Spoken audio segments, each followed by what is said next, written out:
To the preparation channel, and this is the Indian art and culture MCQ series. So let's come to the today's first question. Azir prothom question to hoise question number 1. He was responsible for establishment of an entire department devoted to the paintings and scribing of his documents. He established a formal artistic studio called as Tasveer Khana, where the artists were hired on salary and they developed their own styles. He looked upon paintings as a means of study and amusement. He is who? Option gita saok aru shuddhotu uttor hobo Akbar. So এই দিয়া হোৱা statement খিনিৰ পৰা আমি গম পাইছো যে হি বুলি কোৱাজন তেওঁ বুলি কোৱাজন পেইন্টিং বহুত ইম্পৰ্টেন্স দিছিল যাৰ কাৰণে নেকি তেওঁলোকে এটা আৰ্টিস্টিক ষ্টুডিঅ খুলি লৈছিল যাক আমি তসবীৰ খানা বুলি জানো য'ত আৰ্টিষ্ট খিনি আনি পেলাই চেলেৰি দি পেলাই তেওঁলোকৰ দ্বাৰা ডিফাৰেন্ট ষ্টাইলছ বনোৱা গৈছিল নানা ধৰণৰ পেইন্টিংছ বনোৱা গৈছিল So yat hoise uddorটো Akbar. So Akbar was responsible for establishment of an entire department developed to the paintings and scribing of his documents. He established a formal artistic studio known as Tasveer Khana. ঠিক আছে so আপোনালোকে গম পালে শুদ্ধ উত্তৰটো হৈছে Akbar. Next question to লৈ যাও আহক আৰু এটা কথা মনত দিব যে আকবৰৰ পেইন্টিং খিনি প্ৰচেষ্টা চলাইছিল তেখেতসকলে আৰু লগতে foreshortening to approach to use কৰিছিল ঠিক আছে now next question consider the following statements. Statement 1 Shah Jahan liked to create artificial elements in the paintings. Statement 2 he was inspired by the European influence. কোনটো শুদ্ধ উত্তৰ হ'ব আৰু ইয়াত শুদ্ধ উত্তৰটো হ'ব C, that is both of them. So Shahjahane কি কৰিছিল পেইন্টিং বিলাকত কিছুমান আৰ্টিফিশিয়াল এলিমেন্টস আনিছিল আৰু এইবিলাক তেওঁ ইনফ্লুয়েন্স হৈছিল ইউৰোপিয়ান সকলৰ পৰা next question Savant Singh Nagari Das Nihal Chand is associated with what? So a শুদ্ধ উত্তৰটো হ'ব B, that is Kishangarh School of Painting. So Savant Singh Nagari Das আৰু Nihal Chand were associated with Kishangarh School of Painting. And paintings at Kishangarh is associated with the most romantic legends like Savant Singh and his beloved Vani Thani and of the intertwining of lives and myths, romance and bhakti. After surveying earlier developments in Kishangarh, they focus on the interplay between Savant Singh, the prince, and the lover.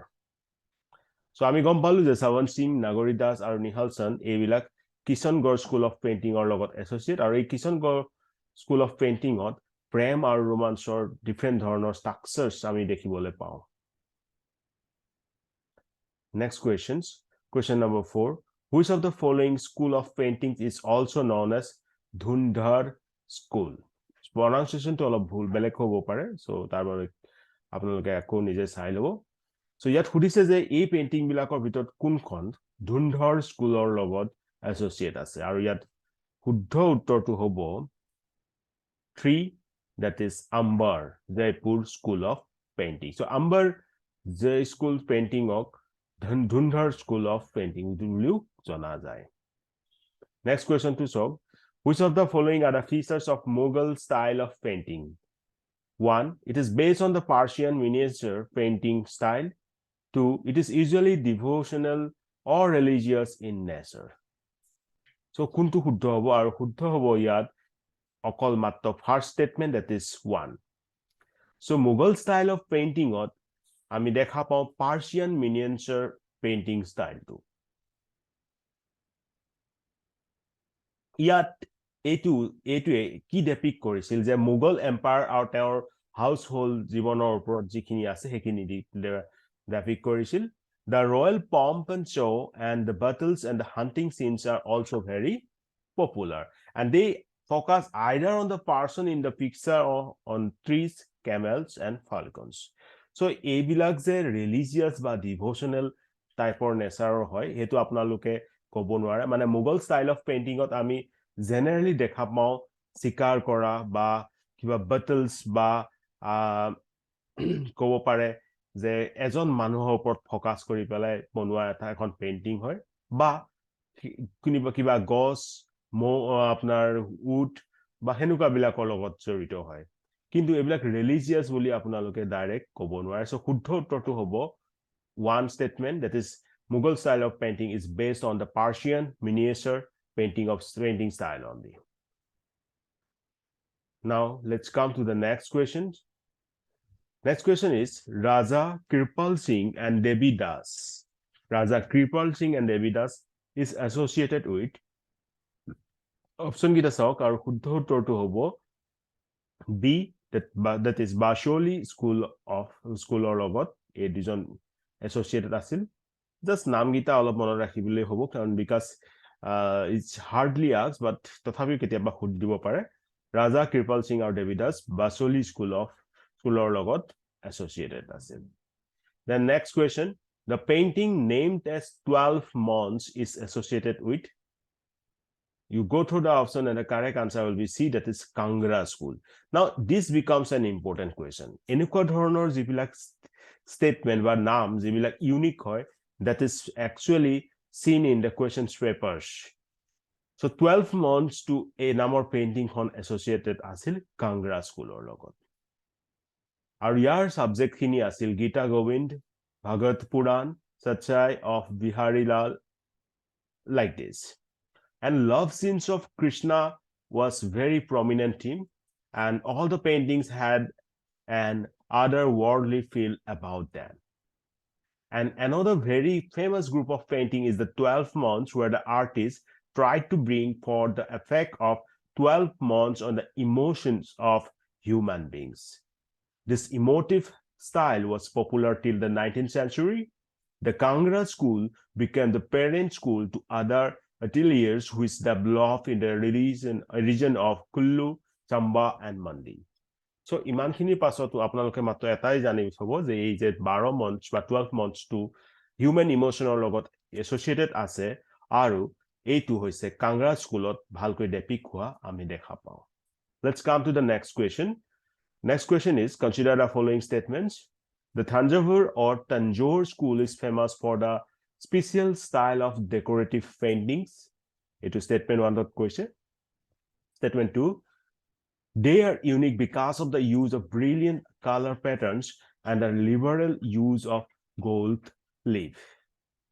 Which of these statements are not correct? Mondibo yat not correct koise, right? So yat শুদ্ধটো হবো option D, that is neither of them. So আপোনালোকে জানিবলৈ পালে যে দুইটাই শুদ্ধ এনেকুৱা দুইটাই শুদ্ধ যত থাকে we got to know many important facts that may come in another MCQ. So এটো গম পালো যে তাঞ্জাৱুৰ বা তাঞ্জোৰ যিখন স্কুল আছিল তাত ডেকোৰেটিভ পেইন্টিংৰ কাৰণে ফেমাস আছিল আৰু সেইখিনি ইউনিক আছিল কাৰণ তাত যেটো কালাৰ প্যাটাৰ্ন তেওঁলোকে ইউজ কৰিছিল এটো বহুত স্মাৰ্টলি বহুত ব্ৰিলিয়েন্টলি ইউজ কৰিছিল আৰু তাত আমি gold leaf use korao dekha pao. This is about Tanjore school or Tanjavur school. Now let's come to the next question. Patua art is associated with our Hudotor to Hobo Bengal. A Patua art to Bengal logot associated thake. Our dates around 1,000 years back. It started out as a village tradition by painters telling Mangal Kavyas and auspicious stories of gods and goddesses. So Gompalu Patua art to Bengal logot associate. Let's come to the last question of today's lecture. Consider the following statements about Manjusha paintings. Statement 1, it is predominantly found in Rajasthan and is a scroll type art. Statement 2, since snake motifs are always present in it, that's why it is also called snake painting. Now you need to find out which of these statements are not correct. Our শুদ্ধটো to hobo yat B অর্থাৎ দ্বিতীয়টো শুদ্ধ নহয়. অকমান চাওচোন আহক মঞ্জুষা পেইন্টিংছৰ ওপৰত এই যে আৰ্ট ফৰ্মটো আছে মঞ্জুষা পেইন্টিং এটো বিহাৰৰ ভাগলপুৰ ৰিজনত দেখা পোৱা যায় It is also known as Angika art, not snake art. ইয়াক কোৱা হয় Angika art বুলি য'ত নেকি আং মানে হৈছে one of the Mahajan Pada. Okay, Mahajan Pada যিকোনো এখনক অং বুলি কোৱা হৈছিল since snake motifs are always present সেইটো কাৰণে ইয়াক snake painting কোৱা হৈছিল these paintings are executed on the back boxes of jute and paper. ঠিক আছে So ইয়াত কোনটোন শুদ্ধ নহয় বুলি কৈছিল ইয়াত শুদ্ধ তো আমি গম পালো 1 আৰু অশুদ্ধটো আমি গম পালো 2 কিন্তু এটো গম পালো যে এই মঞ্জুষা পেইন্টিংস বিহাৰত আমি দেখিবলৈ পাইছিলো সো হেতু কাৰণে আমি গম পালো যে এটো এটা কি হয় এটো এনেকুৱা ধৰণৰ এটুকা আৰ্ট য'ত নেকি স্নেক মোটিভস বিলাকত সদায় মানে প্ৰেজেন্ট থকা দেখিবলৈ পাইছিলো আৰু এইবিলাক জুট বক্সৰ জুটস এন্ড পেপাৰৰ দ্বাৰা মানে আপোনাৰ প্ৰেজেন্ট কৰা হৈছিল so correct answer is B then for painting বুলি আছে এটো ৰাজস্থানত পোৱা যায় আৰু এটো হৈছে স্ক্ৰল টাইপ আৰ্ট সো ইয়াত সুধিছিলে কোনটো শুদ্ধ নহয় কিন্তু আসলতে ইয়াত দেখা পোৱা গলো আমি মই এতিয়া ভালকে চালো ইয়াত আসলে শুদ্ধ নহয় ফাৰ্স্ট ওয়ে স্টেটমেন্ট 1 ফৰ শুদ্ধ নহয় সো ইয়াত শুদ্ধ উত্তৰটো হ'ব 1 only that is a should be the correct answer not b ha কাৰণ স্নেক মোটিভ খিনি থকা কাৰণে ইয়াক স্নেক আৰ্ট বুলি কোৱা হৈছিল কিন্তু এটো ৰাজস্থানত নহয় এটো বিহাৰত পোৱা হৈছিল so statement 1 is wrong so statement 2 is only the correct answer so correct answer should be a okay So এইটো কোৱেশ্যনৰ জৰিয়তে আজি এই লেকচাৰটো সামৰণি পৰে Let's try to understand the whole facts try to memorize them so that we can crack any type of MCQs based on this So আকৌ এটা next lectureত সোনকালে লগ পাই আছো তেতিয়ালৈকে take care ভালকৈ প্ৰিপাৰেচন কৰি যাওক bye bye জয় অসম